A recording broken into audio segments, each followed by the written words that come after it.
Alrighty, happy Friday and good afternoon, everybody. Or good morning, depending on where you are exactly in the world, but mostly good afternoon, I'm thinking.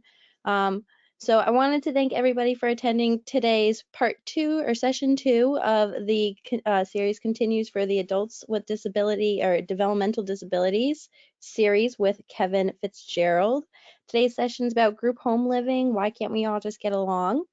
And in today's session, you'll have the chance to earn 1.5 CEUs by answering the poll questions that will pop up. And if you've been to one of our webinars, then you know the deal. And if you don't, then I'll go into more detail as the poll questions come. But if you have any questions throughout the presentation today, feel free to put them in the questions part of the control panel. Or if you did not get the handout today, then you can download it in the control panel as well under handouts. Or you can send me an email and I can send it to you again if you need it. But I think that's all I have to say for now. So I'm going to mute myself and turn it over to Kevin. Thank you, Marissa. Thank you, everybody, for joining today. Just a little bit of background. I've been working in the field now for about 35 years since I got out of graduate school at the age of 28. I was a late bloomer, I guess. Or maybe I've never bloomed. I haven't figured that out yet. I like to think I was a late bloomer.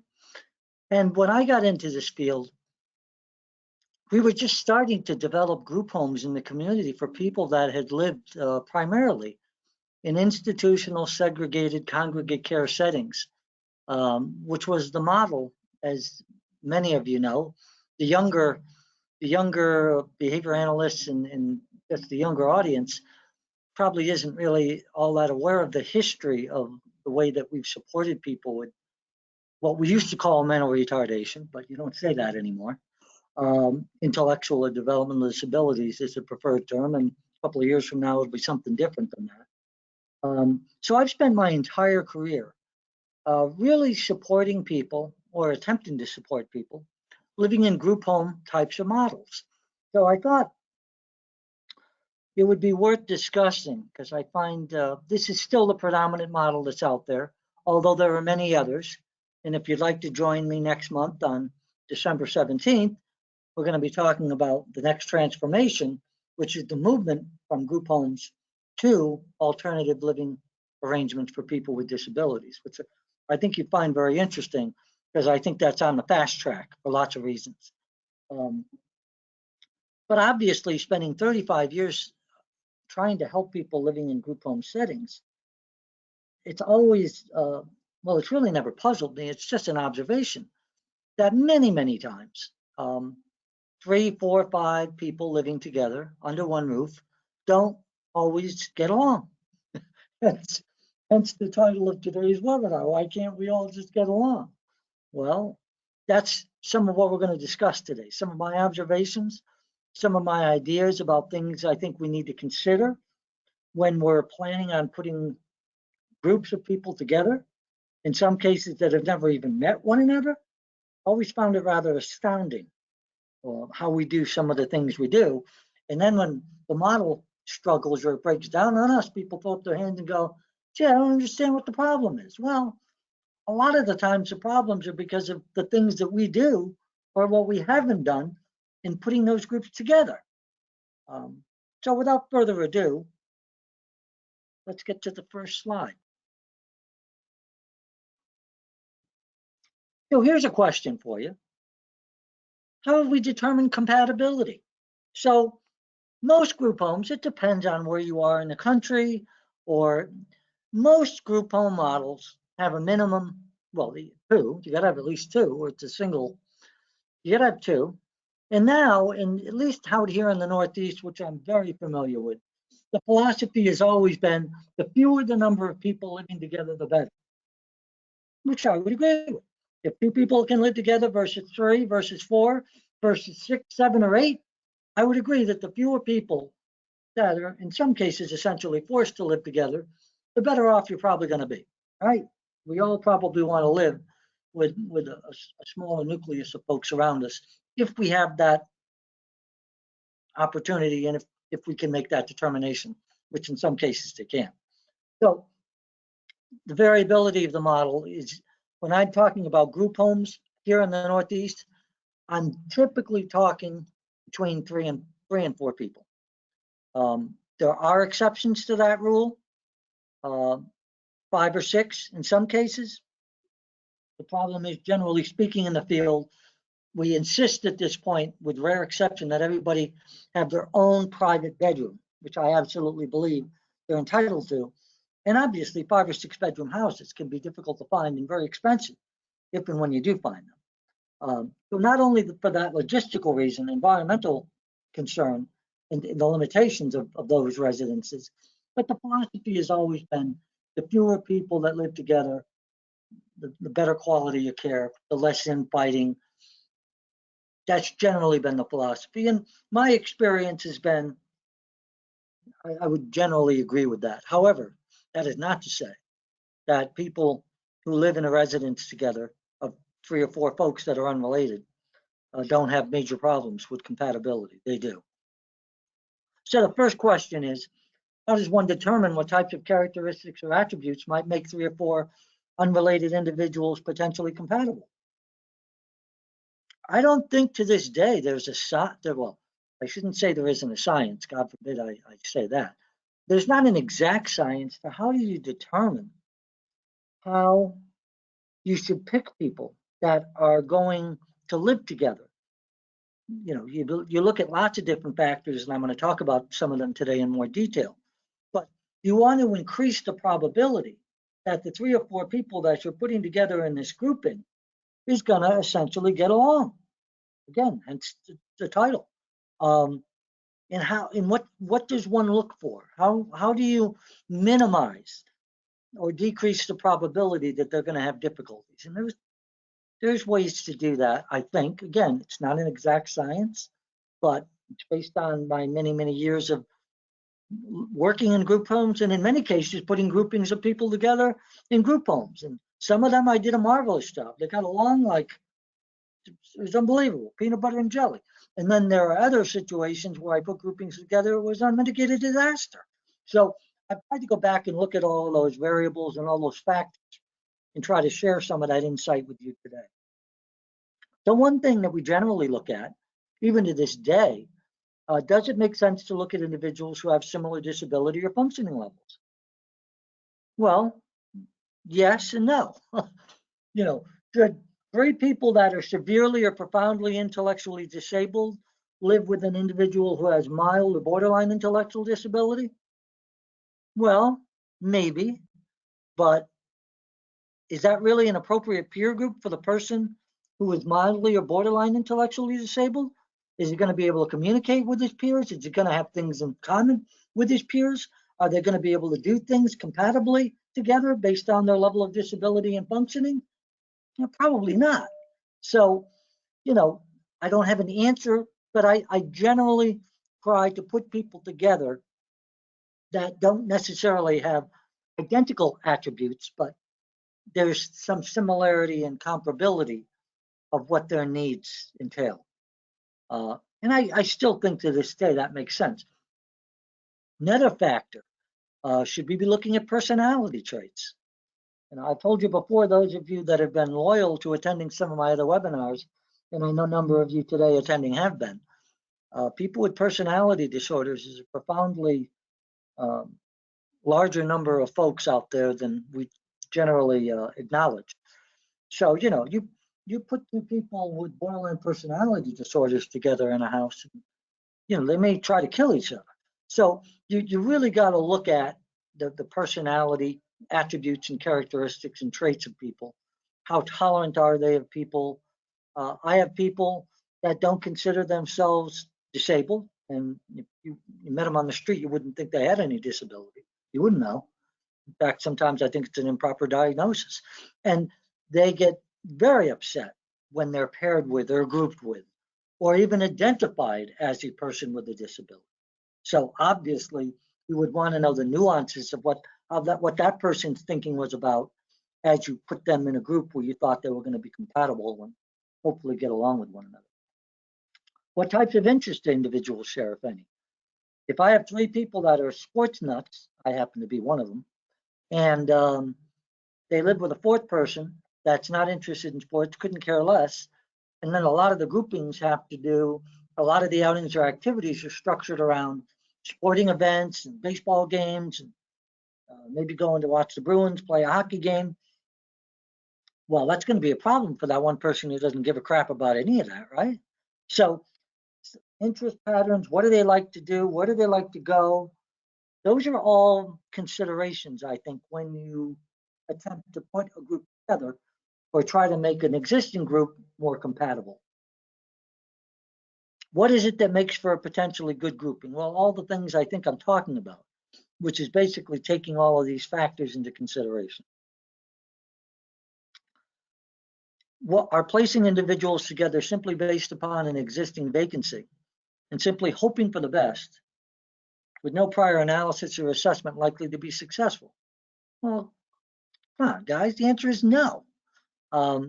If we just, like picking names out of a hat, if we have a vacancy, and this happens a lot politically, unfortunately, I hate to be the voice of realism here, but sometimes I'm accused of being that, but I actually take it as a compliment. An agency has a vacancy. They need to fill the vacancy. If they don't fill the vacancy, they're not getting funding. So you get a referral. It's a grossly inappropriate referral. You feel it in your gut. The person isn't compatible. They have profoundly different needs than the people living in the residence. Well, you may be given a pass, and you may be able to say, for this reason, this reason, this reason, we don't think this person is appropriate. Or what's happened to me a lot in my career, unfortunately, is the agency takes them anyway because they have a vacancy. And I go, well, I don't think this is going to work out. And they go, why not, Kevin? I give them all the reasons clinically why I think this is not going to be a particularly good match. And then I spend the next 5 years writing behavior support plans for people that I knew shouldn't be living together in the first place. And they get mad at me because I'm not having the impact or effect that they were hoping I was. And I go back and I remind them, well, I told you this wasn't a good grouping. This guy's got this personality, this guy's like this, and they're like, oil and water. It's not a good match. But hey, I'm there left picking up the pieces. I'm sure you probably all had similar experiences. We are, look, as critical as I'm being, and I've been accused of being critical, and that's a legitimate criticism. We do this much better than we used to, guys. When I started working in this field, we didn't take any of this crap into account. It didn't matter. You had 4 names. The only thing we tended to look at back in the day, we looked at the main variable, ages.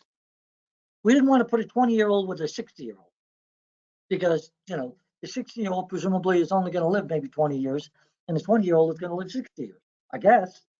That was the main variable. And it's much more complicated and intricate than that. But that's how we used to think. Here's another question. Sounds pretty basic, pretty simple, but you'd be amazed how often this is not done. Are the individuals that are going to be sharing their residence together in perpetuity? Probably. Have individuals that are proposed to live together even had an opportunity to meet one another and/or spend quality time with one another prior to deciding that they would like to share a house together? Well, that's an honest question. Like I said, we're much better at this than we used to be. Back in the day, we didn't care. They didn't meet each other. Well, they get to know each other when they move in. Well, that's a hell of a way of thinking, isn't it? So we're a lot better now than we used to be. I'm not going to lie. It's just good. But I still think we got a long way to go. If opportunities have been provided, how many have there been for people to meet one another, to meet and mingle? Under what situations did individuals truly have an opportunity to spend quality time together, getting to know one another? Give you an example. Several months ago, I was working with an agency that was going to move a woman from one residence where she was with an inappropriate peer group. I absolutely admit peer group was inappropriate. She had a borderline personality disorder. And they wanted to move her into our house where there was a vacancy because of a death of an individual. They wanted to move her into our house that was not behavioral, whatever that means. And I wanted to move in with a woman who also had a borderline personality disorder, but was a little bit older and was getting a little bit more subdued as she was aging, which was a good thing.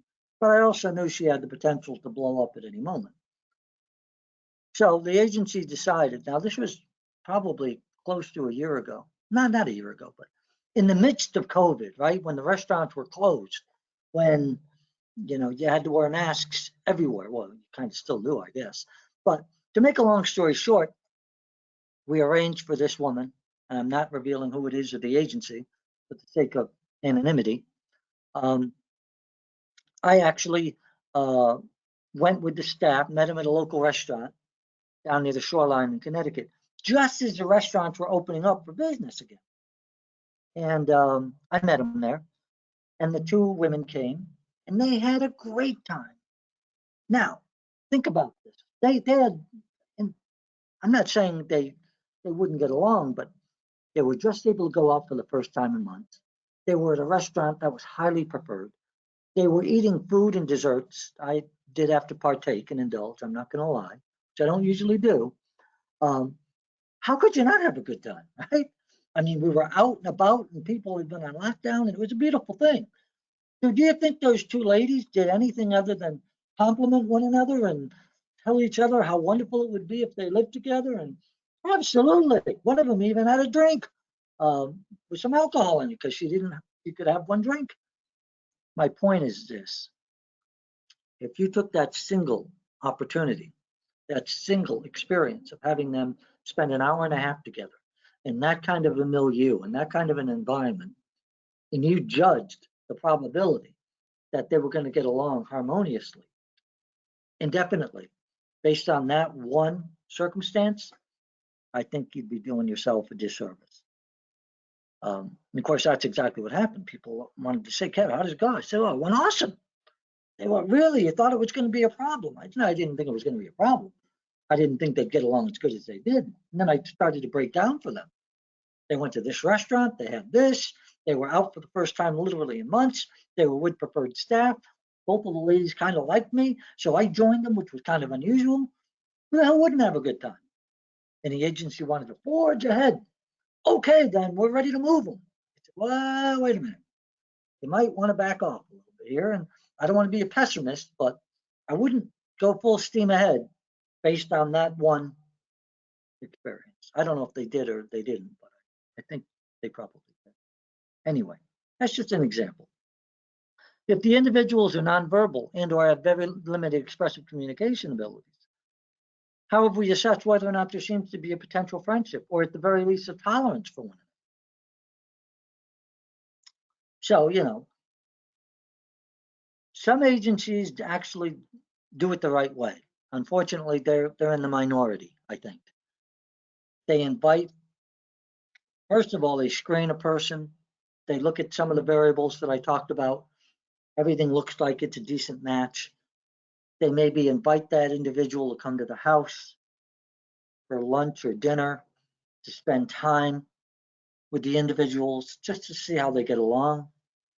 And again, if a person has very limited expressive communication, either the individual coming in or the individuals that are presently living in the residence, I look for facial expressions, eye contact. I look for all that because that's their way of communicating, whether or not did they smile when this person, is around them, or do they frown or immediately start to want to get away? These are the things I look for. So if that goes well, maybe the person comes back, for another visit, several hours.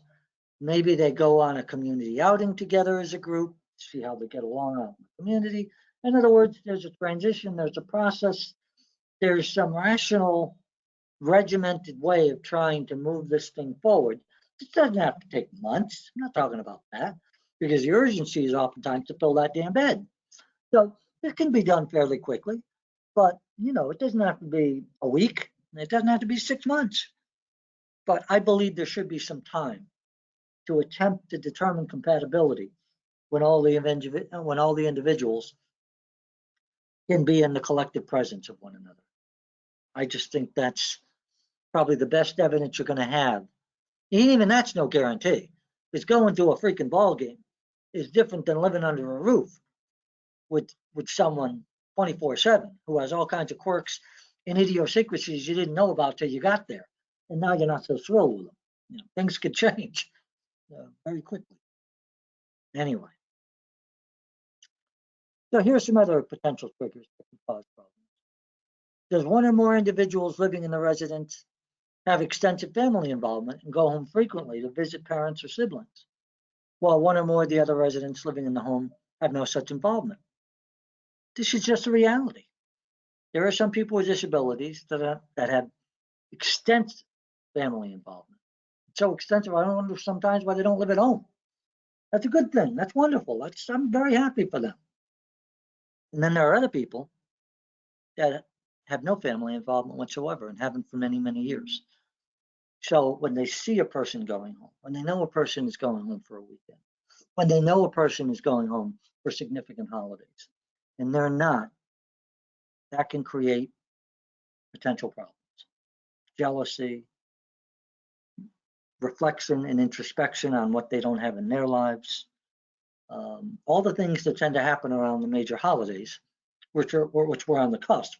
How fortunate are we of coming upon, with Thanksgiving being less than a week away? We all know that this is a very difficult time, not only for people with disabilities, but for everybody that struggles during this time of the year for lots of reasons.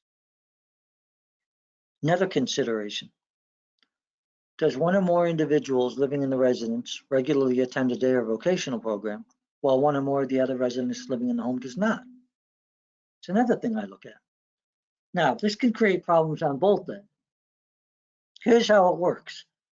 You can have one person who has to get up at 7 o'clock in the morning, take a shower, brush their teeth, have breakfast, and get ready for the van to pick them up at 8 o'clock sharp to take them to a day program that they may or may not be thrilled with, although the day program situation over the last almost 2 years has been a disaster.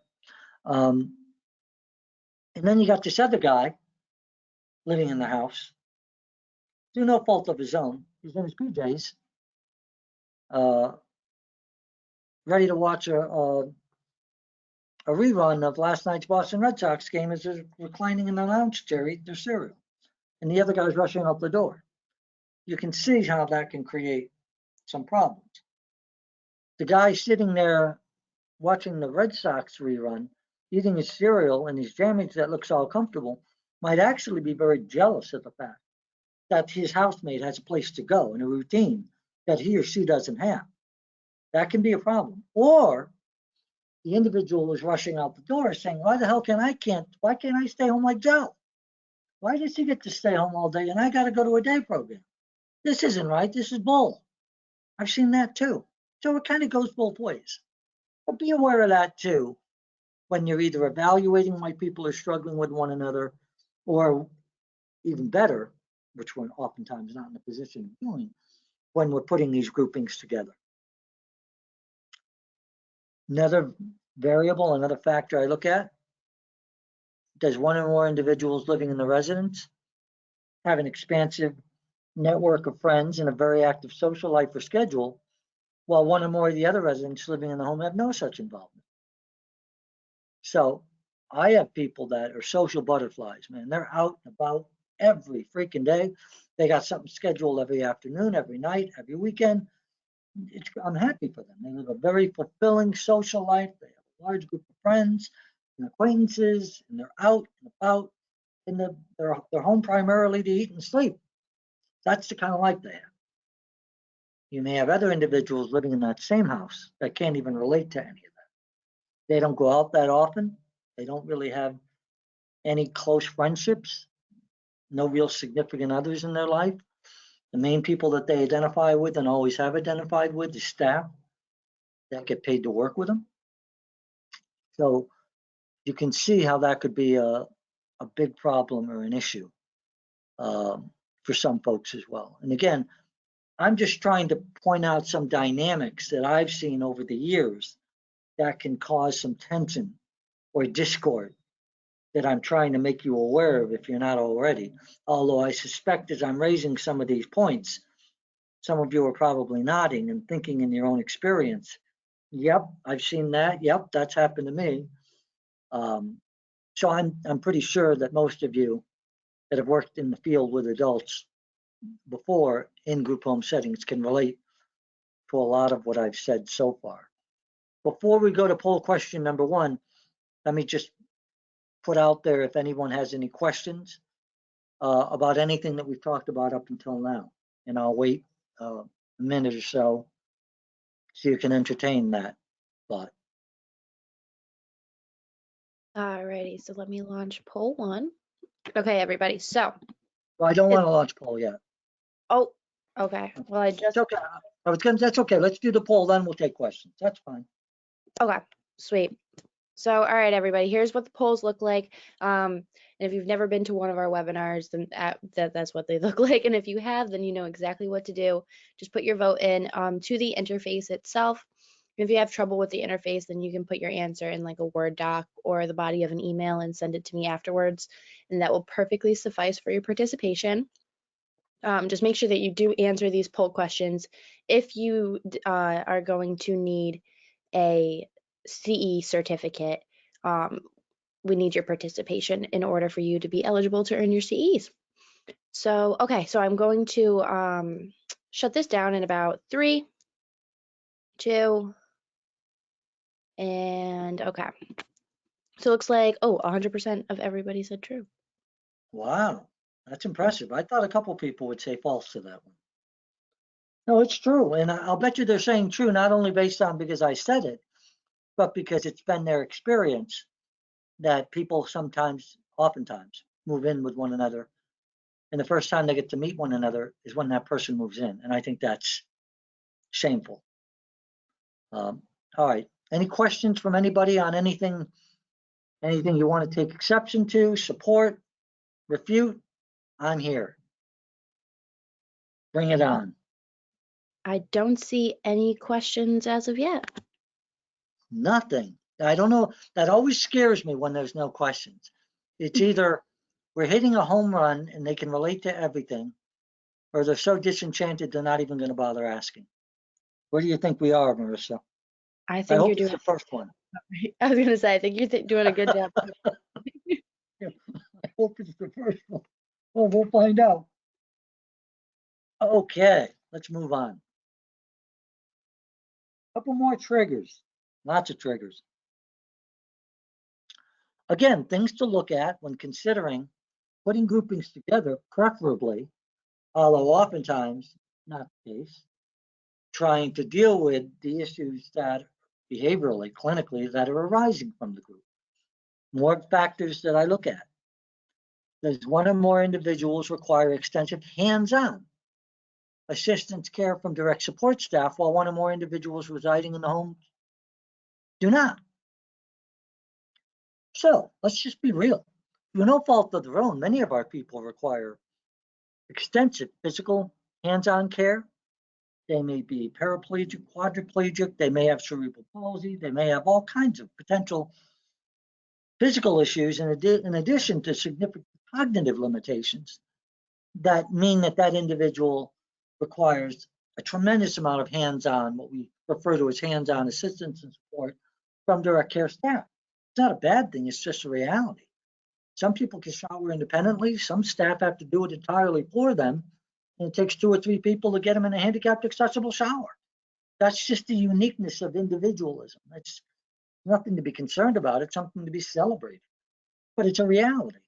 So if you have an individual living in a house that's very, very capable, this happens to me quite a bit, very capable, pretty much ADL independent, can do pretty much, sometimes they're so damn high functioning, I wonder, why are they living in a group home?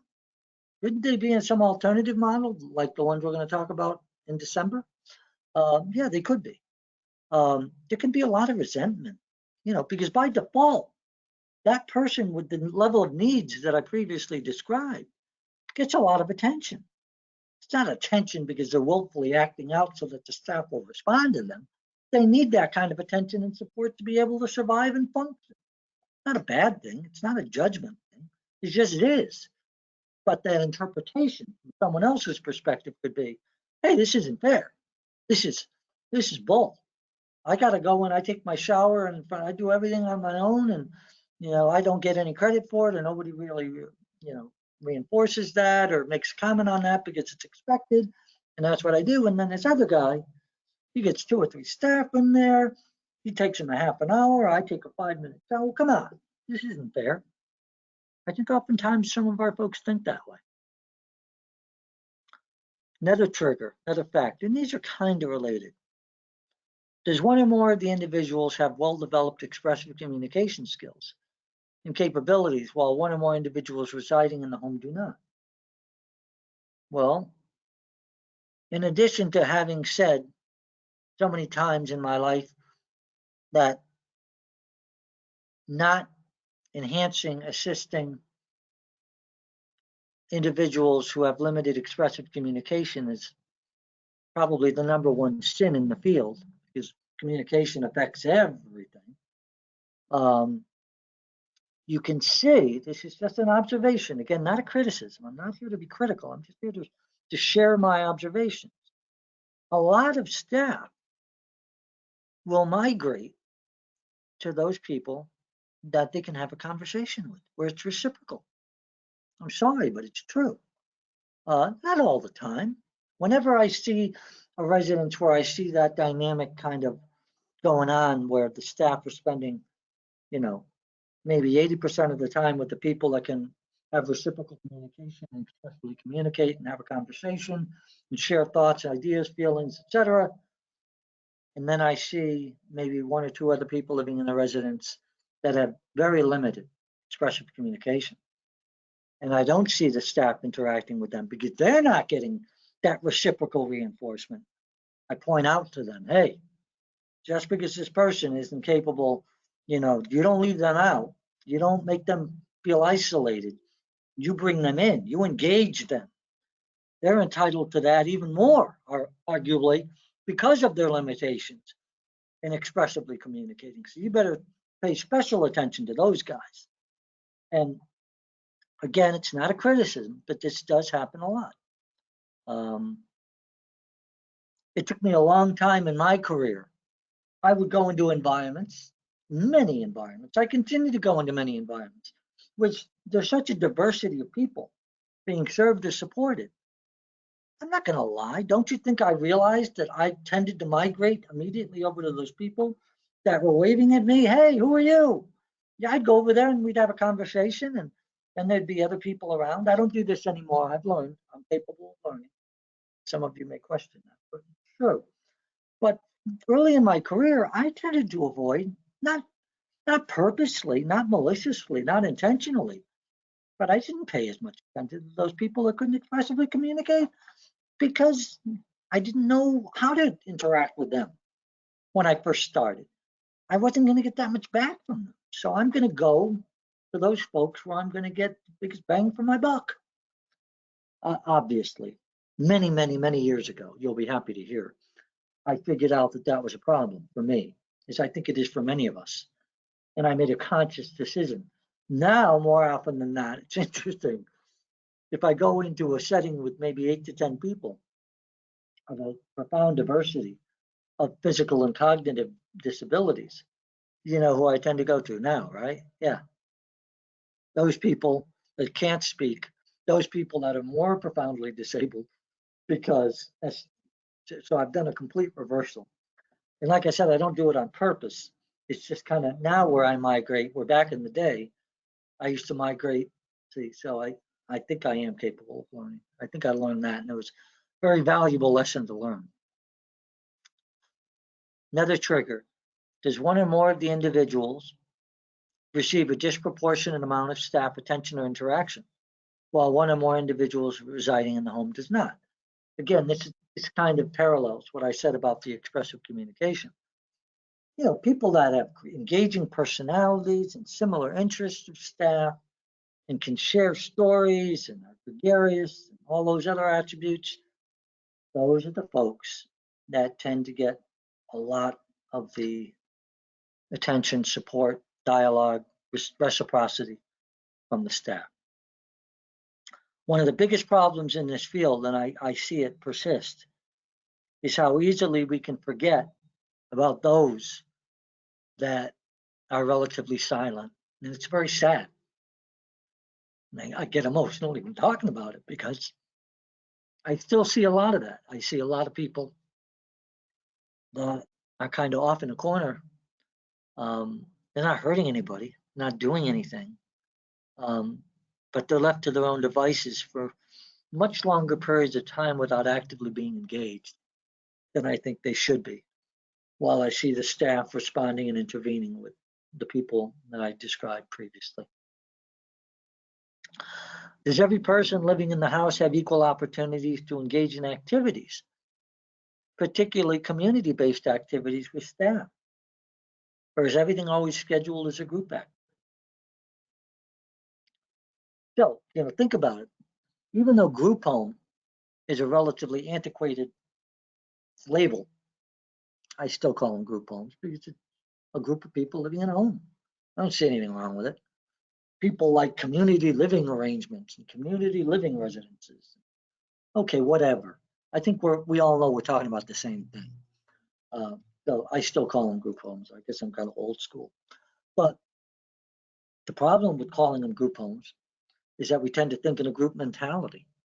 And part of what I'm going to discuss in great detail in December, I've already put the material together, is when I get into my manic stages. I got to get it all out while it's there before it goes into its dormant phase. I'm joking, kind of, sort of. When you live in a group situation like this, people tend to think of you as a group, not as 3 or 4 individuals. We tend to think of people as a group, particularly with the staffing shortages and the staffing crises that we've all faced over the almost 2 years now, and will continue to face for multiple reasons. That's not going to stop anytime soon. In fact, it's going to get progressively worse. We tend to think of what can the group do? Well, that's the antithesis of individualization, right? We pile them all into the van. We take our 2 or 3 staff and we all go out on some community outing or activity. Well, okay, but who made the determination as to where we're going? Does everybody in that group like where we're going and what we're going to do equally? The answer to those questions most frequently is no. No, I have people that love to bowl. I have people that hate to bowl. But Thursday night is bowling night, so everybody's going bowling. And they wonder why the people that hate to bowl are having problems at the bowling alley? Are you serious? It's not that complicated. So, part of the problem when you have 3 or 4 unrelated people living together that didn't necessarily get to pick who they're going to live with or have any involvement in that process, which is oftentimes the case, unfortunately, they don't always get along. And I'm just trying to articulate and highlight, and I hope it's helpful, some of the reasons why I see this happening. Triggers continued. Oh my God, I think this is the last trigger slide. Too many triggers. There's 1 or more of the individuals in the residence exhibit high rates of challenging behavior, which necessitates that he or she receive a disproportionate amount of attention from staff. Oh boy, we all know this one. So, someone acts out at a high rate, has a lot of aberrant, challenging behaviors, has a formal behavior support plan, has very detailed scripted interventions on the part of staff, which can require a lot of dialogue, reinforcement, hopefully, maybe even some potential hands-on physical intervention, hopefully not, but sometimes it's necessary on an emergency basis. And some other person in the house that's a complete angel, so to speak, is watching all this. And they're saying this person, for all the wrong reasons, get all of this attention, interaction, and involvement from staff. That can make people angry. Not only can it make people angry, it can make people start to want to act out if they've learned that the way I get staff to respond to me in those massive quantities and dosages that I don't get is by doing what that person is doing. Shame on us if we let that happen. Shame on us if people are replicating or mimicking other people's aberrant behaviors if we've essentially ignored or forgotten about them. I see that, and boy, does it, I'm going to be careful about the words I use. It really upsets me when I see that phenomenon happen. Because instead of helping people, we're actually hurting people by what we're doing or not doing. And that's not what this is all about. That's the antithesis of what this is all about. Another trigger I look for, another factor. Is there any evidence or awareness that individuals may frequently attempt to tease, provoke, or instigate one another? Well, people with disabilities do this. In fact, some of them have it down to an art form. They like to tick off their peers. They like to push their buttons, so to speak. And sometimes they do it, as I'm saying here, not when staff are directly present. So you don't know why a person is having all kinds of problems, right? You come in on the tail end of them having the problem. You don't know what precipitated it. You don't know what the antecedent was. You don't necessarily know what the precursor was, but you're dealing with the fallout, right? And they can sometimes do this in very subtle, clandestine ways. I remember I went to one house many, many years ago, and the staff said to me, Kev, I don't know what it is. People are having problems around the dining table. This is when people actually ate together at a table, which I guess people still do, but pretty rare. So I went there. I did a couple of observations. I didn't do a couple of observations. I asked them to do some observations. I told them what to look for. Because, usually eating a meal is a highly preferred activity, unless you hate what you're being served. That's another topic for discussion. That should be a highly preferred activity, generally speaking. That's a highlight of the day for folks with disabilities as well as us. So I told them to look for all these things, and they came back to me and said, no, there's nothing going on. We don't see anything. Joey's sitting there, and then after about 5 minutes, he starts flailing and he's throwing his food around. And so I went there and I looked at the grouping, from a little bit of a distance, and I didn't see anything going on. And then inevitably Joe started with his antics. It didn't make a difference that I was there. It usually does. But he started, and I was like, what the hell? That kind of came out of the blue. And then, because I have a little bit more of a trained eye and a little bit more experience than most, I actually decided to back up about 10 feet. And I was watching underneath the table, which the individual was eating didn't know that was where my laser focus was, but it was. And what do you think I saw? I saw one of the gentlemen sitting next to Joe, kicking Joe underneath the table, subtly, but very persistently. Didn't make any noise, but he was clearly doing it deliberately. And after he kicked them often enough, then you'd see the flailing, and it was like, oh, I think I see what the problem was. So obviously the intervention is simple enough. Move the chairs apart, have a staff sit in between the two of them, which I believe staff should be eating the same meal that they prepare, but I know that's probably a majority opinion. So that was an easy, relatively quick fix. But my point in bringing up that story is a lot of the issues that people have with one another, we can fix to a certain degree once we become aware of what the real causative factor is. What happens a lot more these days than ever, when staff are spending inordinate amounts of time on their phone, texting, which is one of the biggest problems in the field, by the way. I don't allow it, but many agencies do. If you're doing that, then you're not properly supervising people. You don't have the laser focus. You don't see all these triggers, the subtle antecedents. You're not aware. And some of our folks are really good at doing this stuff without getting caught. So unless you're really honing in and focused on these types of things that are happening, you may never be able to solve them because you don't even know what the origin is. So I'm just giving you that one simple story to kind of elucidate a point. Here's another trigger that happens sometimes. If one of the individuals requires restrictions, and I'm not going to get into what they are. You've heard me talk about human rights and restrictions, clarifying the confusion. I did a whole freaking webinar. So go back and look at it, and you'll see what I consider a restriction. Denial of access, denial of freedom of movement. Those are restrictions in my nomenclature. If there's restrictions in a house that negatively impact a person, that need to be in place and they're justified, but residually they impact the other people they live with, that can be a problem. If you have an alarm on a door that goes off every time a staff person or an individual opens it, because you have an individual in the house that has a history, and I'm just making this up. I'm not making it up. This is an actual example that a lot of you can relate to. Because a history as an individual has a history of elopement. They take off and they don't have safety skills. You don't know what their intentions are. So then you got to go out and find them. And you don't want to call the cops, but yet if they get out of sight, that can be a problem. Could be potential neglect, supervision, et cetera, et cetera. If you have an alarm on a door, which I don't consider a restriction, by the way, because it doesn't prevent a person from leaving, discussion for another day. But let me just use that as an example. And you have a person in the house that's very sensitive to noise, and that damn thing is going off 20, 30, 40, 50 times a day.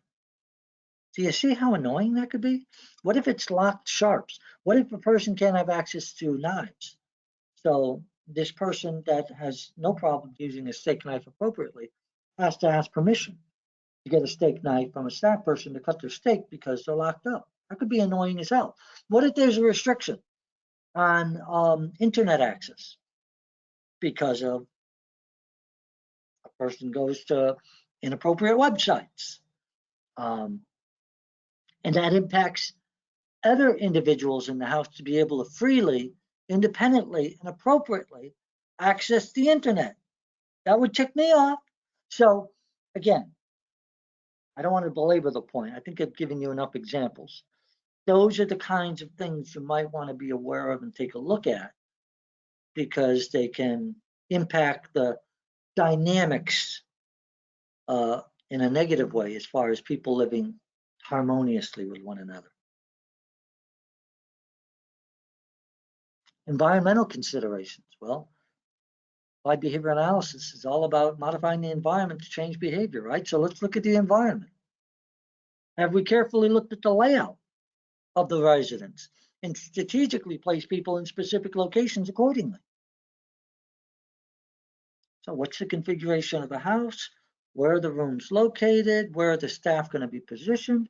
These are all factors that should be evaluated and considered. Oftentimes, when I get involved in situations where people are struggling, I look at the environmental situation, and I can oftentimes come up with some ideas or suggestions that don't involve having to invest 50 grand in rehabbing the house. I'm talking about the simple things we can do, try to ameliorate some of these behavioral issues that might be based on space, logistics, proximity, all that stuff. So have we looked at it? Bathroom accessibility. This is a big one. An amount of time individuals spend utilizing the bathroom should be a consideration. Well, I don't know about you folks, but I've had people that have such ritualistic behaviors in the bathroom. They're going to be in there for an hour, and you ain't getting them out of there before that hour's up unless you come up with some pretty funky stuff to move them along. They're very ritualistic. Everything's got to be just so.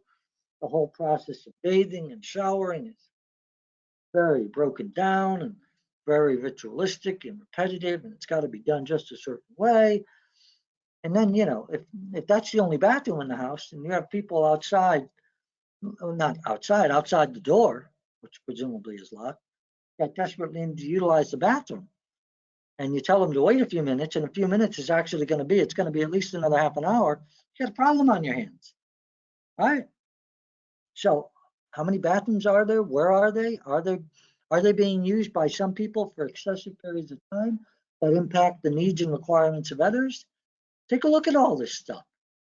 Look at closet space. I've had people, like, you know, some people when they buy a house, they got to have a huge walk-in closet. I never realized, I don't have that much stuff. I got a few things, but I don't need a walk-in closet. Some people, they got to have a walk-in closet. So, you know, people can get very jealous and territorial and possessive about their space, rightfully so, because in a group home, the only real private space you have is your bedroom.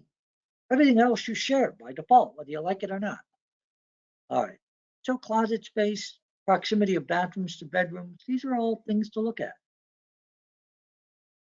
Proximity of bedrooms, especially if two individuals generally don't get along, should be evaluated. I had a situation where I had two women living downstairs, not the same two I referred to before. I'm not sure what happened. Well, I think I know what happened to them. But anyway, if people really don't like one another, if they instigate and provoke one another, and their bedrooms are right next to one another, you're probably setting yourself up for serious problems. Because the opportunity to instigate, provoke, violate one another's space, steal from one another, it's right there, giving it to them on a silver platter. So, sometimes, and then people complain, oh, she shouldn't have to move because that's not her. Okay, whatever. At the end of the day, you've got to try to move people around in a residence that probably didn't have any choice but to live with one another to maximize the harmony of them living together as a reasonably functioning, hopefully somewhat delusional family unit. That's what we're looking for. That's the goal. So sometimes you have to move people or suggest that people move. And hopefully you sell that and package it in a way that they want to do it, that it's a win-win. And there's ways that I believe you can do that. Here's another common problem that I run into. Are there common hallways and passageways for two individuals who don't particularly like one another have to pass one another in close confines of proximity? So think about that. If you've got a hallway that's 36 inches wide, I'm making this up, but I've seen some houses probably the hallway is 36 inches wide, which is the size of a door jamb. If the house is configured in that way, and it's inevitable that two people are going to cross paths, not only cross paths, but probably bump into one another, trip over one another, have to step back so the other one can pass by before the other one does, which requires turn taking and reciprocity and some of the skills that our people haven't mastered just yet. That could be a problem. So again, is someone going to go in there and rehab the joint? No, I'm not saying that they are. But these are just things to be aware of because they can cause problems or create situations where people have some type of altercation, which obviously we would like to avoid. Staff considerations and contributions. So here's the reality, again, not a criticism, just an observation. This is true for all of us. I've met thousands of people with intellectual disabilities, literally thousands, continue to meet. I'm blessed, I'm privileged, can't imagine ever having done anything better with my life than this. I mean that sincerely. Do I like them all equally? No. Maybe the politically correct answer is I should say yes. That's not the honest answer.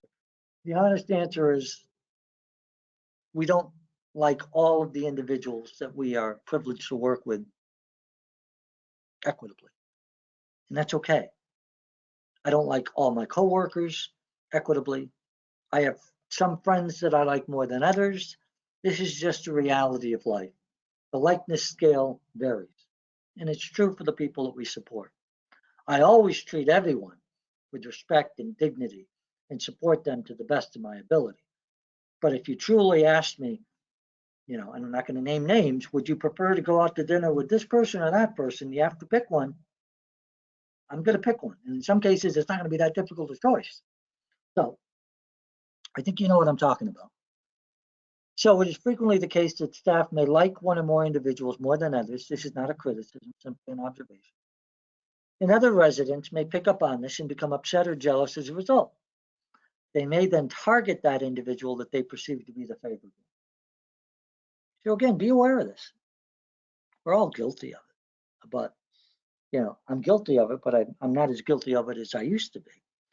And I try not to show any favoritism. I truly try to treat everyone equally because I know everybody's watching all the time. And if I create an atmosphere where they believe I don't like them or I'm not going to spend as much time with them or I don't value them as much as someone else that I'm interacting with, as they're watching and observing with laser focus, I might be creating a potential problem. So this is just being honest. Be aware that this can be a problem.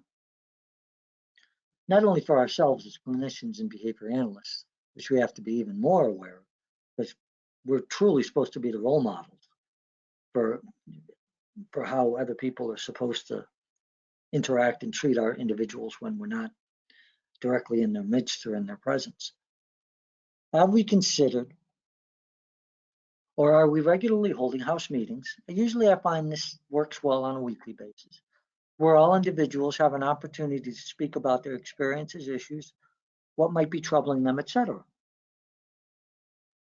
So I think this varies widely amongst agencies, philosophically, if they need to do this, if it's a good thing. I think it's a great thing. I think it's a great thing.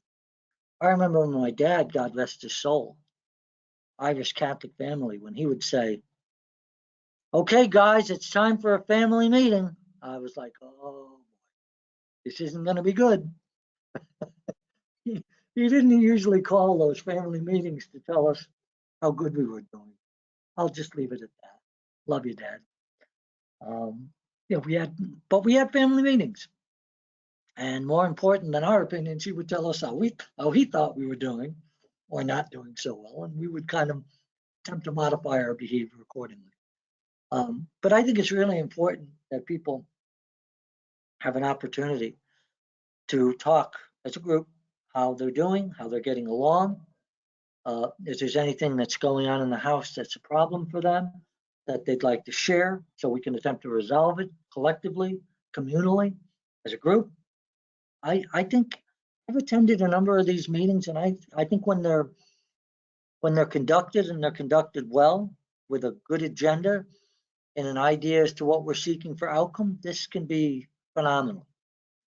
When you don't give people an outlet like this, you're kind of allowing them to come up with their own creative solutions to dealing with some of the problems or difficulties they might be encountering, and you might not like what they are.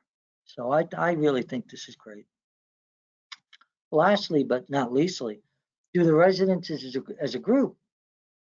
This is where, I'm getting off the individual thing. So yeah, there should be much more individualization in group home settings. I don't see that going on to anywhere near the extent I think it should be, even to this day. But since they are living together, and by default, they have to get along to some reasonable extent, do they come together as a group to determine menu planning? Group outings or activities? Are these planned? Is it collective? Do people get a vote? People get a choice? Are we really empowering people? This is what positive behavior supports is supposed to be all about. Are we really empowering people to maximize their routines, their life experiences, their activities, their outings, the thing that gives them pleasure? Are we really maximizing the opportunities for them to do that to the greatest extent possible? I think many times, unfortunately, the answer is no. When I've seen these types of collective meetings done, orchestrated, we don't point fingers. That's not the function of these meetings. This can be a very effective method of fostering an environment that encourages and reinforces turn-taking, sharing, and tolerance for one another. So if you're involved with folks in a group home situation, which I know the vast majority of people attending today are, if you're not doing this kind of thing or have this kind of a paradigm going on, you might want to take a look at this, because I believe very strongly in this type of an approach where we pull people together and let them, without fear of retaliation or reprisal, give them an opportunity to really discuss and share what's on their mind, how things are going. This can also be a great opportunity for individuals to reinforce and say positive things about their housemates, maybe how they helped them do something. It can be a beautiful thing. Are there any general questions from the audience before we ask poll question 2 on anything that we've discussed or I've discussed? Yeah, there. Good, let's go. All right, so let's see. So do you ever see issues between staff versus just members not getting along? Is the question about staff members not getting along? Oh my God, if that's the question, yes, with a capital Y. Um, so many staff, my God. I've had so many situations where the staff don't get along. And I won't even tell you what some of the things I've experienced in my career have involved with staff. And I don't want to diss staff because I love staff. They're doing God's work and there ain't enough of them and we don't pay them anything near their worth. So I'm not saying this in a negative way, but with all of the stress, this has gotten very challenging over the last year and a half in particular, and it wasn't easy before. Yes, I see many. It's unforgivable. It's unconscionable. The staff are supposed to be role models. I have many staff that don't like one another. I do, and I pull them aside and said, you know what? First of all, if they truly hate one another, I'm probably going to try to transfer one of them out of the damn house, right? Because they're not going to go from hate to love. But I at least want tolerance. And if you have issues with one another, talk about them outside of work. Bring them to me if you need a referee. But don't, God forbid, don't act that way. Don't do anything to tip your hand in front of the people that you're there to support because they're watching you. They're watching everything that you're doing with eagle eyes. And if there's animosity, there's um, if there's dislike amongst the staff, our individuals will pick it up in a heartbeat. So if that's what the question was intended to ask, yes, I see that as a major problem and something that I have zero tolerance for. Alrighty. So, would you recommend using similar strategies when hiring DSPs? Yeah, I look for many different things in DSPs than a lot of people do. I look for integrity. I look for someone with a strong work ethic. I look for people that have what I consider the right stuff. Um, I can teach them, they're going to go through orientation, they're going to go through training. They can learn what they don't know.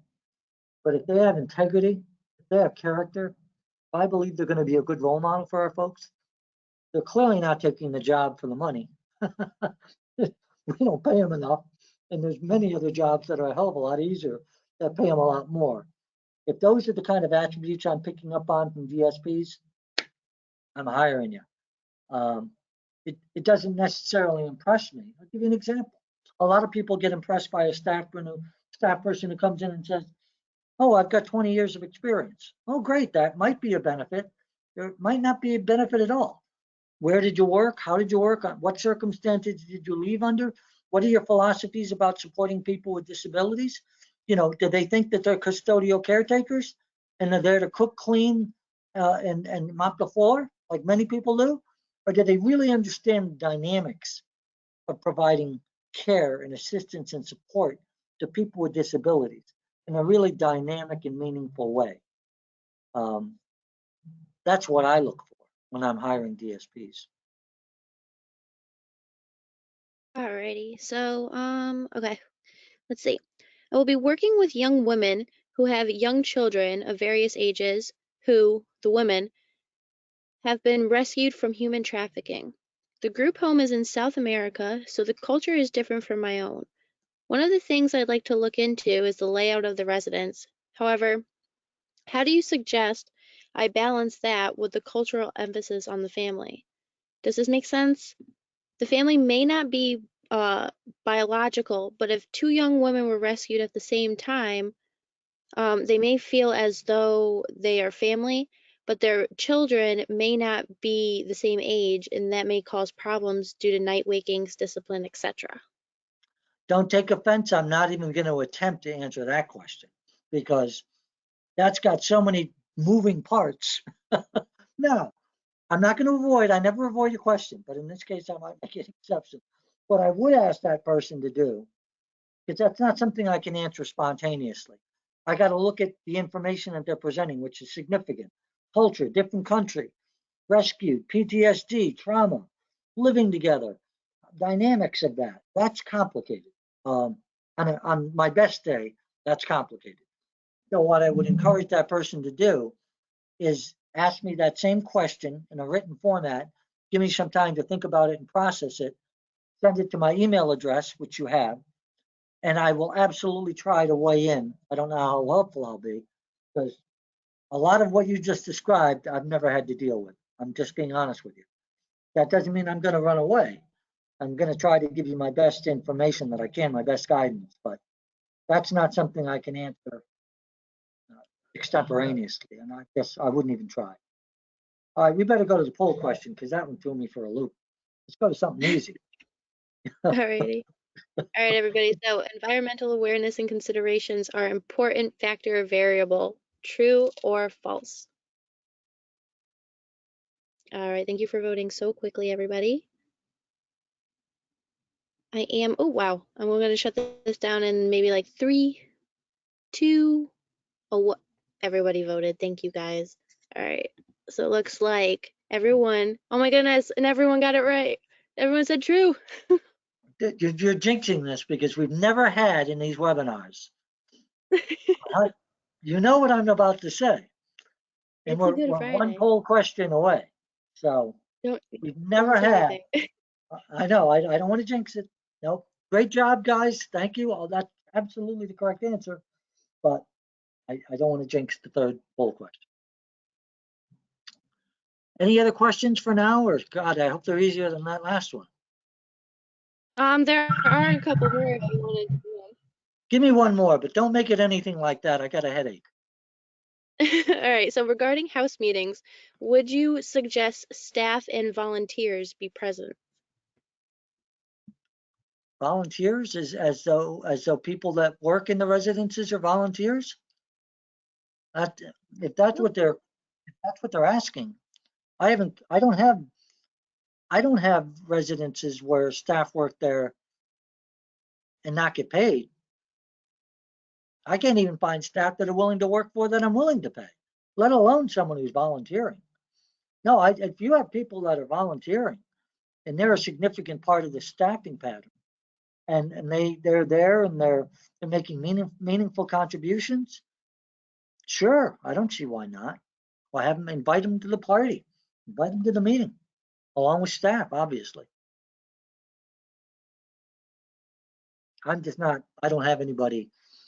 I have some people maybe that come in for an hour or two a week, and maybe to pick somebody up or take them on an outing out of the goodness of their heart. I wouldn't necessarily have that person attend these meetings because they're not a huge part of the dynamics of the milieu within the residence. So I wouldn't think it would be necessary or advantageous. But yeah, if someone's volunteering on a regular basis and they're significant, making significant contributions, yeah, absolutely. One more question you got? Yeah, we can do another one. Yeah. Alrighty, so let's see. So what is your opinion on allowing staff to say, I'm sorry, on allowing staff to have a say in which individuals are on their caseload? I've worked as an RBT in settings where my input was taken into account and in others where it was not. I'm just curious, what's your take on this? Yeah, you got to be careful with that because, I don't necessarily think, no, I don't think that staff should be able to dictate who they're going to work with and who they shouldn't. First of all, I think in a properly run group home, this is just my opinion, shoot me if you don't agree with me. In a properly run group home, all the staff have collective responsibility for everybody. It should be integrated, it should be reciprocal, it should be rotating. I don't like it when we have staff assigned to certain people. Something about that, it just doesn't feel right to me. Now, an exception to that might be, what if I had an individual living in a house and that person that we supported was very fluent in sign language, and most of the staff had very little knowledge of sign language, which means they need to learn it, by the way, because that's one of our limitations. So we better get better. But I had a staff person in the house who was quite fluent in sign language. So that person spent a disproportionate amount of time with that individual for now, not in perpetuity, so that they could communicate that person's wants, needs, and desires via sign language. Absolutely, I wouldn't have a problem with that. I'd have a problem with that if I went back to that house 2 years later, and the only person that was still communicating with that person effectively was that one person who was knowledgeable and fluent in sign language. So as a general rule, not only do I not like staff being assigned to specific people, because that usually is an indicator that the collection of the staff is not working cooperatively and collegially. Usually when you start giving responsibility of one or two specific people to one or two specific staff, there's a breakdown. Trust me, it doesn't usually happen for good reasons. So I don't like that, and I certainly wouldn't like the staff dictating. Why should a staff person say, what if they really like Joe? So the staff says, I'm working with Joe today. And then they come in tomorrow and they say, I'm working with Joe today. And I'd be like, well, what the hell? What about the other 3 or 4 people living here?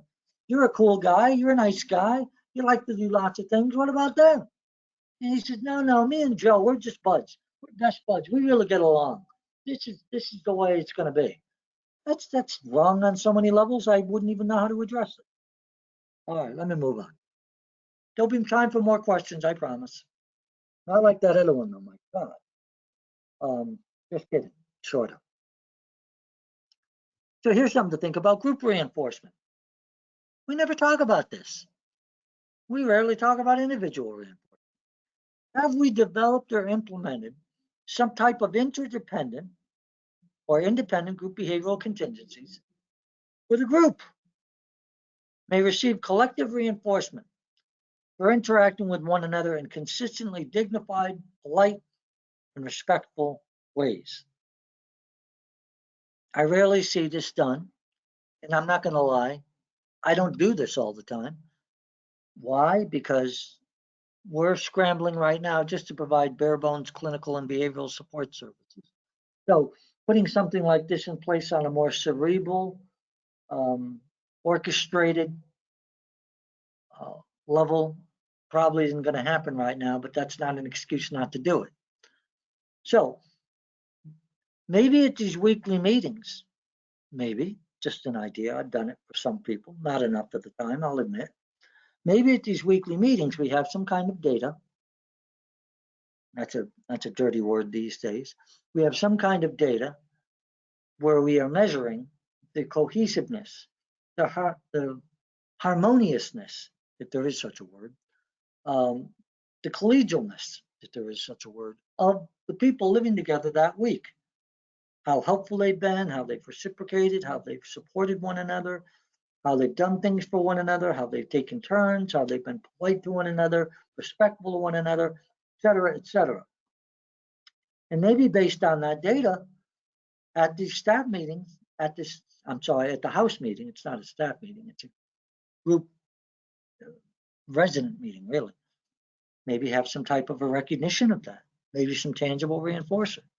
Maybe at that weekly staff meeting, depending upon how well they've done, we get a couple of takeout pizzas for people to have while we're telling them what a tremendous job they did based on the data, not just speculation and conjecture, which is what we oftentimes use. Based on the data, this has been a great week. Give examples of how people have helped one another, been respectful towards one another. This can be very powerful, because it's what drives all of us. It's what motivates us. We all want to be recognized and reinforced, typically in front of our peer group, in front of people that we respect and we consider our peers. If it's in front of our supervisors, even better. So I think this is something that's oftentimes overlooked. And I think sometimes we need to go back and revisit what we used to do that worked, and we stopped doing for lots of reasons that we can make up reasons as to why we don't do it anymore. But I don't think any of them are valid. Here's a thought. Now, as I mentioned this, be very, very careful with this concept. This can be very, very, very powerful. Allowing individuals to help. And I'm talking about individuals that live together, helping one another. It can be a beautiful thing. However, it can also be a disaster. And I'll give you examples of both.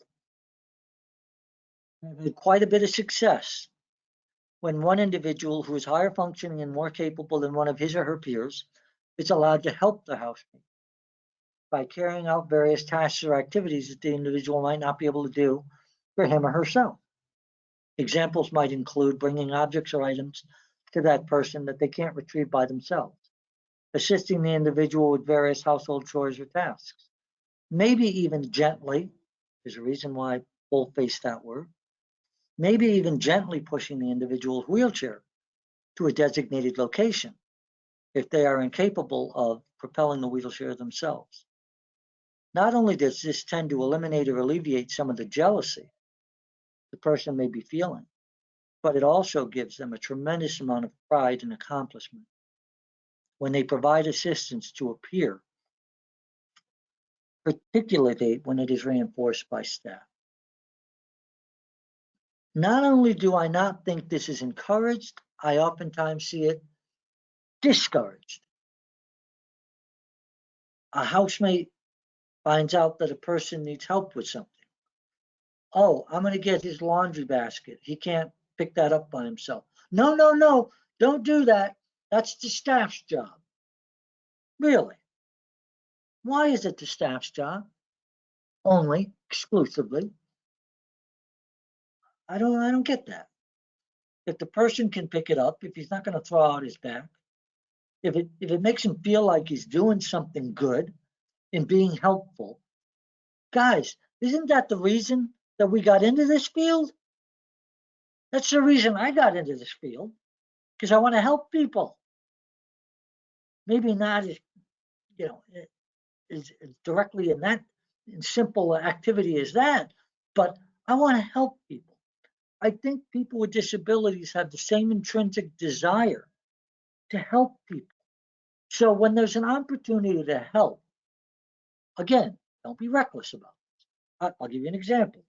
I don't like to think about it because I have PTSD. I once had an individual living in a house that for many, many weeks and months had demonstrated that they could reliably, responsibly, and appropriately help one of their peers who was non-ambulatory in a wheelchair move around the residence, push the chair carefully. The person who was in the wheelchair was incapable of self-propelling. So before you get on me for taking away their right to independence and autonomy, let me assure you that they couldn't do it. And this individual loved to do it. Well, here's what happened one day. I'll never forget it. I remember this like it was yesterday. It was probably 20 freaking years ago. The staff decided, his name was Mark. Remember the gentleman's name? I even remember his last name. I'm not going to tell you that. Mark had done such a great job moving this guy around. The staff, without any consultation from me or anyone else, decided that Mark could now help this person get loaded onto the wheelchair van. Can you see where this is going to go wrong real quick? So, with some supervision from staff, not a lot, Mark got this gentleman. If I thought about it hard, I'd even remember his housemate's name. I'm going to think about that when the webinar is, because that's going to bother me. He helped the gentleman get on the wheelchair lift. The lift started to go up, but Mark didn't know how to lock the wheelchair. You know, there's usually a flip that comes up on the lift to lock essentially the wheelchair in place. Well, what do you think happened? Well, you know what happened. I don't even have to tell you. As the lift was starting to ascend, the wheelchair wasn't properly secured, so this poor son of a gun, who Mark had appropriately assisted onto the wheelchair lift, fell off of the wheelchair lift about 3 or 4 feet onto a concrete driveway and did a face plant. He didn't die. He got injured. Fortunately, it was more superficial. Still, that's an example of not properly supervising an individual, not properly training an individual, and quite honestly, allowing an individual to help to a much greater extent than he or she should have been allowed. So, I don't want to throw out the baby with the bathwater here. I still think in general practice and principle, this is a good idea and a good concept, but you got to know when to pull the plug. So here's the bottom line. At the end of the day, after we've done everything we can do to make sure that people are getting along, not instigating, not provoking, not assaulting, not stealing, not doing everything they can think of to tease one another and do all the malicious things that we would prefer they do.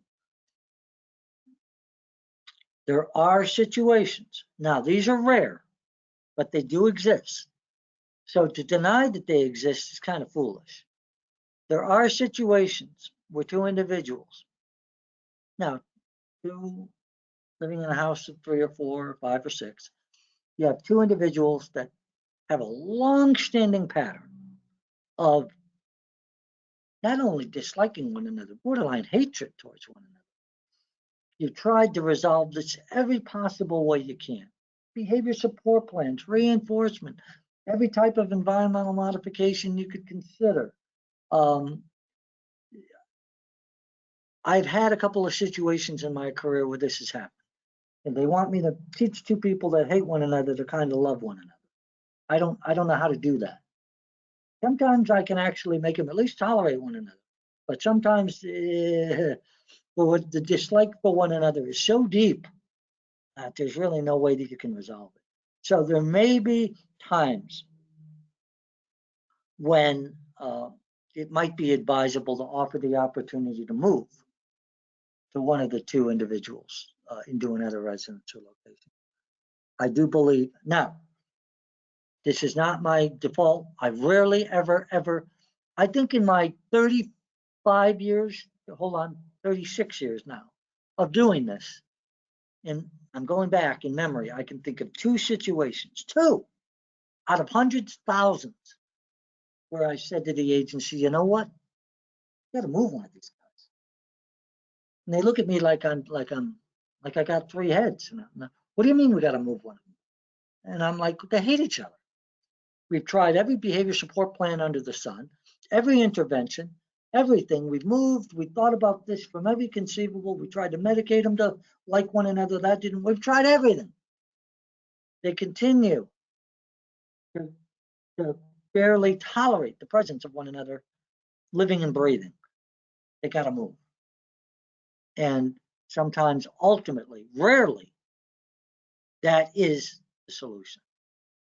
But again, it's rare, last resort, usually doesn't come to this. But why is our divorce rate 50% in this country if people could always work out their differences? And that's presumably from a partner that you've gotten to know and spent time with before you decided to make a lifelong commitment with one another. So we have these people that we put together in these houses that oftentimes have very little say in who they're going to live with, under what situations. They're just kind of like, this is the hand they're dealt. And once in a great while, you can't make the hand acceptable. You got to look in the mirror and go, you know what? These two people's quality of life is being compromised each and every day. That we force them, essentially, to live together. We've got to allow one of them to move. And that solves the problem. All right, poll question number 3. Let's do it. Don't jinx it, Marissa.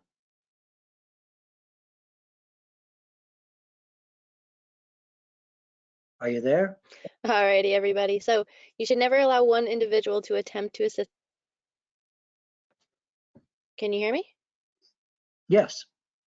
You were breaking up there. Can you hear me? Yep. Oh, perfect. All right. Oh, sorry. Yeah, my internet is funny. I'm trying here. But all right, everybody. So you should never allow one individual to attempt to assist another. True or false? And with all my audio issues, you guys are almost done voting. I see there's probably like a couple more people. So I'm going to leave it up for maybe like 3 seconds. 3 seconds is what you're getting. 3, 2, and 1. Ah, we got another one. All right, cool. I'm going to shut it out. All right, it looks like, oh my goodness. Did we? We tried. Oh no, my it God. was so cool. So close. What is it, 98%? 3% 97? and 97 said false. Oh, that kills me. So the point You're behind so that close. question is people should be encouraged to help others. Obviously, with the parameters that I described because of that borderline catastrophic situation I described. But as a general rule, I see nothing wrong. And there's not a lot of evidence that I've ever seen that people shouldn't be allowed to provide some kind of reasonable support and assistance to a peer. Gives them tremendous gratification.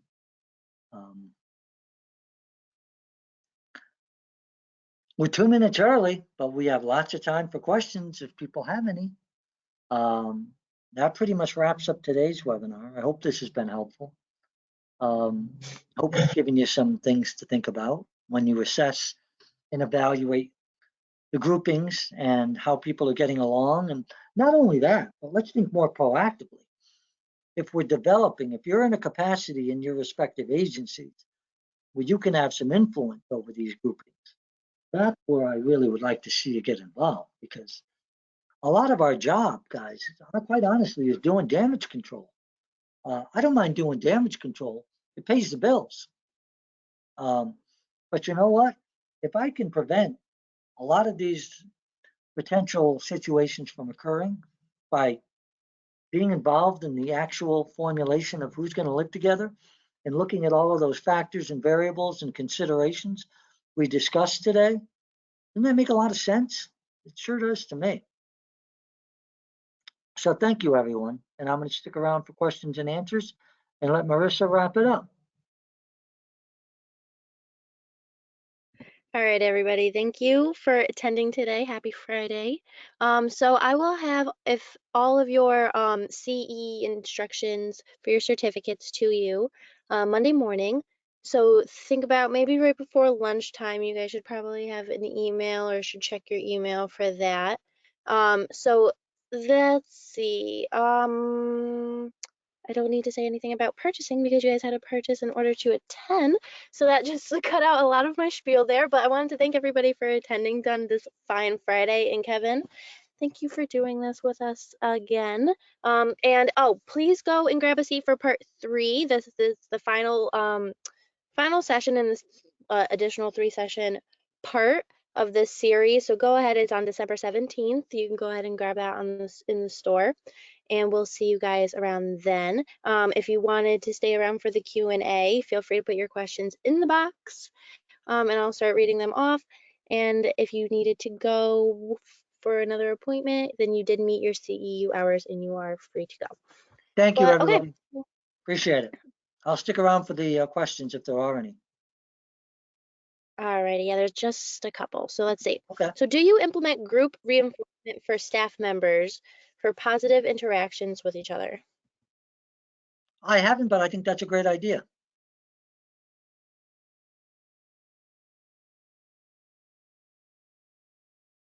See how quick that answer was? Yeah, I was gonna say, wow, that was quick. Okay, so it took longer. There's like a delay within my unmuting, so it took longer for the delay than it did for you to answer that. See that? Right. Alrighty. So what if an individual overgeneralizes and begins to do the majority of tasks for one of their housemates, even though their housemate is capable of completing some of the tasks? How would you redirect the individual who has good intentions to help without punishing the behavior? Exactly that way. I would approach the individual as I've done many times in my career. And I would say, Joe, you're so helpful. You help out so much. It's really, really appreciated. But remember that part of the reason why people live in this house is because we want to teach them and encourage them to do as much for themselves as they can. So even though I really appreciate your continuing to support and assist this person, it's really important that we give them an opportunity to do it themselves. That's exactly how I would phrase it, so that I'm not discouraging that person from continuing to support that person in appropriate ways moving forward. But he might take that kind of a response or redirection as not being a criticism, which it's clearly not intended to be. But but reminding them that that person needs to grow as an individual so that hopefully they can become as competent and capable as the person who's assisting them. That's how I would deal with that. And that was a good answer. That was a good answer.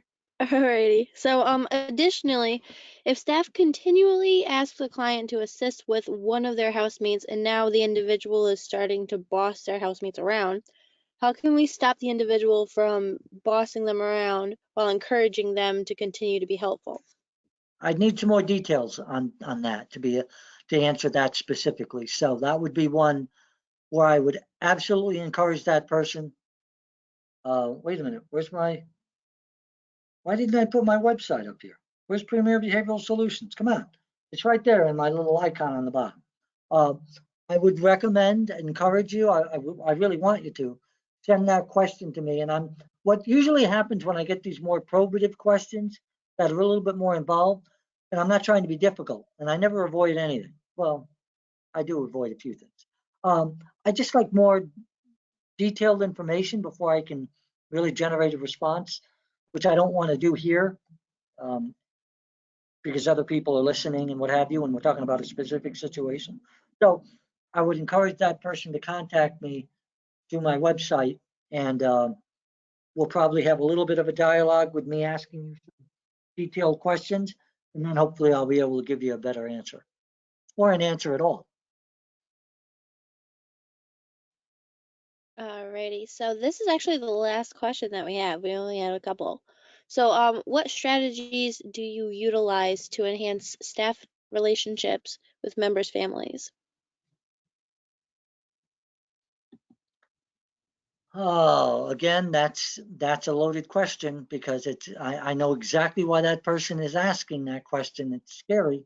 Um, I need to know the details. I need to know, as a general rule, I'll say this, and I would encourage that person to contact me via email, and I'll promise you I'll do my best to provide some assistance. But I need to know the dynamics. I mean, there's so much that I've learned and viewed over my career, the dynamics between staff and family members and guardians. It can be very complicated. It can be very counterproductive. Um, it can be very adversarial in some cases, which is never a good thing. And then I've had other situations where the relationships between staff and guardians and parents and people that are removed directly from the situation is phenomenal and supportive and encouraging. So I would need to have, again, a little bit more information about the specifics of why they're asking the question to be able to guide them moving forward. Alrighty. Well, that's all we have for today. Everybody, I hope you have an amazing weekend. And because we may not see many of you, if you're coming to the other session, it's next month. So I hope everybody has a great holiday. If you guys have a holiday, this next week, like most of us may celebrate. So if you do, then I hope you guys are all safe. And if not, just be safe anyways. And I hope you guys have an amazing week. And thank you all, and we hope to see you next month. Kevin, thank you so much for doing this session Thank with you. us. Appreciate it. Have a great Uh, day, everybody. Thank you, Marissa. Bye, everybody.